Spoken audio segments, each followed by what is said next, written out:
अस्सलाम वालेकुम, मैं हूं यासिर जलाल। आप देख रहे हैं आपका अपना फेसबुक पेज और यूट्यूब चैनल। शहबाज शरीफ साहब ने ये कहा है कि जो लोग मुझे ताना देते हैं कि ये एस्टेब्लिशमेंट का आदमी है, तो मुझे उससे कोई फ़र्क नहीं पड़ता, क्योंकि मैंने जो कुछ किया वो मुल्की मुफाद में किया। और मुल्की मुफाद वाली लाइन से मुझे इख्तलाफ है। उसके लिए मेरे पास कुछ फैक्ट्स एंड फिगर हैं जो आपके साथ शेयर करने हैं और बताना है कि वज़ीर आज़म साहब का ये दावा कि ये मुल्की मुफाद में कर रहे हैं सरासर गलत है। उन्होंने ख़ुद कितना फ़ायदा उठाया, ये सब कुछ आपको आज की इस वीडियो में बताऊंगा। लेकिन इस बात की खुशी है कि पाकिस्तान में बहुत कम सियासतदान ऐसे हैं जो इस बात का इतराफ़ करते हैं कि उनके इस्टेब्लिशमेंट से राब्ते हैं या वो इस्टेब्लिशमेंट की वजह से इक़्तिदार में हैं। और उनमें शुमार हुआ है शहबाज शरीफ साहब का, और वो खुल्लम खुल्ला ये इतराफ़ कर रहे हैं कि वो उनको इन राब्तों पे कोई जो है शर्मिंदगी नहीं है, कोई मसला ही नहीं है, और उनको खुशी है कि उनके राब्ते हैं और ये ताना उनको ताना नहीं लगता।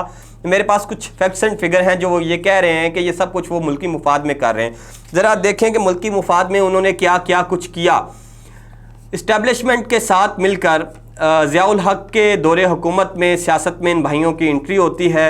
ये एंट्री किस तरह से होती है, ये जो शुजात हुसैन साहब हैं उनकी किताब में इसका कुछ हवाला मौजूद है। अगर आपने वो किताब पढ़ी है तो उसमें लिखा हुआ है 1988 में MPA बनते हैं, 1990 में शहबाज शरीफ साहब MNA बनते हैं, 1993 में MPA बनते हैं, 1997 में CM पंजाब, फिर 2008 में CM पंजाब, 2013 में CM पंजाब और 2022 में finally prime minister of Pakistan बन गए शहबाज शरीफ साहब इन ताल्लुकात की बुनियाद की वजह से। लेकिन वो ये कहते हैं कि ये सब उन्होंने किया है मुल्की मुफाद में। अब देखें मुल्की मुफाद जो उन्होंने हासिल किया इन राब्तों की वजह से, वो मुल्की मुफाद भी मेरे सामने मौजूद है। इत्तफाक ग्रुप को कर्ज़े मिले ज़ियाउल हक के दौर में, और ये कर्ज़े मिलियंस में थे जो इन इत्तफाक ग्रुप को मिले मुल्की मुफाद में, जब वो 1988 में मिले ज़िया दौर में। मिर्ज़ा असलम बेग साहब की स्टेटमेंट ऑन द रिकॉर्ड है। मुल्की मुफाद में शरीफ ख़ानदान को 3.5 मिलियन रुपए मिले, इतराफ़ किया मिर्ज़ा असलम बेग साहब ने। मुल्की मुफाद में इन्होंने क्या किया कि मुल्की मुफाद में ये डिग्गी में बैठ के NRO लेने जाते रहे।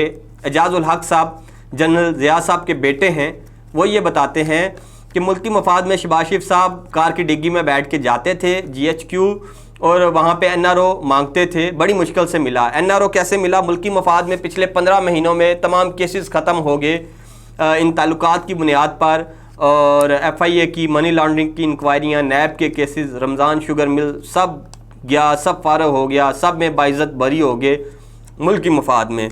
उसके अलावा मुल्की मुफाद का एक हवाला मरहूम अरशद शरीफ साहब ने दिया था। अल्लाह उन्हें करोड़ों उनकी कब्र पर रहमतें नाज़िल फरमाए, उन्हें जन्नत में आला मुकाम अता फरमाए। उन्होंने एक हवाला दिया था। उन्होंने कहा था कि जनरल आसिफ नवाज़ जंजुआ साहब आर्मी चीफ रहे इस मुल्क के, उनके भाई शुजा नवाज़ हैं। उनकी एक किताब है क्रॉस स्वार्ड। उस किताब में उन्होंने लिखा कि शरीफ ख़ानदान किस तरह से, उसकी डॉक्ट्राइन कैसी है, वो किस तरह से लोगों को ख़रीदता है, किस तरह से सियासत करता है। बड़ी उन्होंने उस पर तफसील लिखी, क्योंकि आर्मी चीफ के भाई थे, उनके पास मालूमात थी, फ़र्स्ट हैंड इंफॉर्मेशन थी, तो उन्होंने वो किताब में लिखी।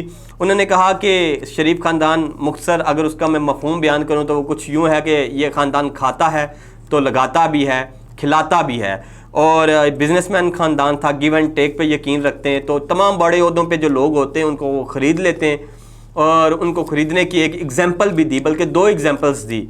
जस्टिस सज्जाद का जो मामला हुआ था 1996 में, उसमें उन्होंने किस तरह से जजेस को ब्राइब किया मुबैना तौर पर, यह अरशद शरीफ साहब ने कहा शुजा नवाज़ के हवाले से, उसकी तफसीलात भी थी। और एक वाक़या जो शुजा नवाज़ ने बयान किया जिस पे ज़्यादा यकीन किया जा सकता है, वो जनरल आसिफ नवाज़ जंजुआ साहब का था। वो कहते हैं कि मेरे भाई मरी में मौजूद थे और शहबाज शरीफ साहब उनसे मिलने गए और कहा कि आप आर्मी चीफ़ हैं, किस तरह की गाड़ी में घूमते हैं, ये आपके मेयार की गाड़ी नहीं है।